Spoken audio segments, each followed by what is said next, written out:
నమస్కారం అందరికీ. మేము క్లాస్ అయిపోయినాక ఒక గుడికి పోవాలని డిసైడ్ అయినాం. కానీ లేట్ అయిపోతుంది కదా, గుడికి పోవాలనుకున్నప్పుడు కంపల్సరీగా పోవాలని చెప్పి ఏదో ఒక గుడికి మాత్రం పోవాలని చెప్పి ఫిక్స్ అయిపోయి ఇప్పుడు నేను పోతుంది వన్ ఆఫ్ మై ఫేవరెట్ గుడి.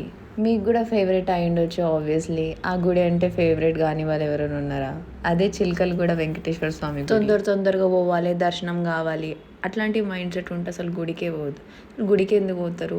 అసలు ప్రశాంతంగా కాలు కడుక్కొని లోపడిపోయి ధ్యానం చేసుకొని దర్శనం చేసుకొని ఏ కష్టం వచ్చినా సుఖం వచ్చినా అది మనకు సొంతం కాదు, అది ఆయనకే సొంతం అని మనం ఆయనకి సరెండర్ అయిపోవడమే మన ధర్మం.